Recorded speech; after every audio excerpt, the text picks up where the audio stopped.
Ayan, sugo ang sarili. Noong tinanong kung saan pagdadalhan sa mga tao, walang maisagot kundi nganga. Lalakas ng loob manghamon, katangahan lang din pala ang dala. Akala mo kung sinong mga naliwanagan. Sino tinutukoy dito?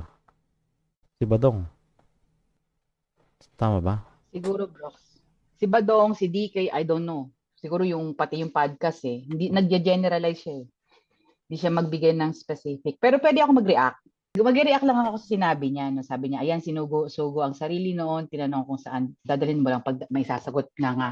Hindi ba pwedeng magmulat lang ng mata. Tapos kung saan pupunta yung mga tao, sila na mag-decide.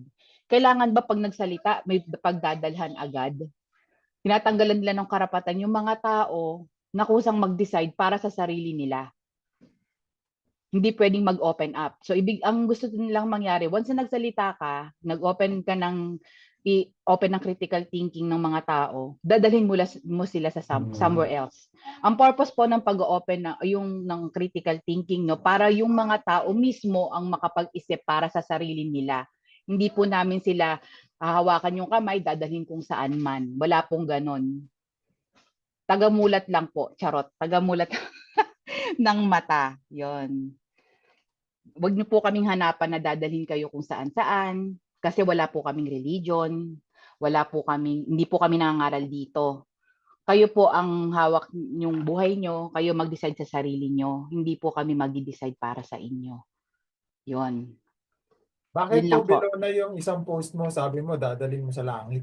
Ay, wag ka maingay. Iba yun. Sinalaglag mo ako Ang ha. sarap po.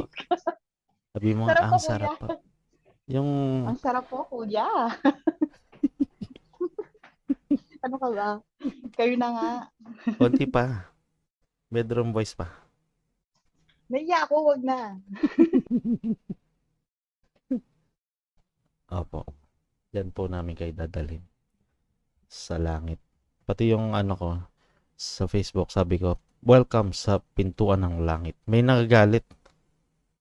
Brox, patunayan mo na pag nanood sa inyo ay pintuan nga ng langit. Ang bihira. Oh, masyadong seryoso. I-activate na rin po. Isabay nyo na sa pag-activate ng critical thinking, yung humor.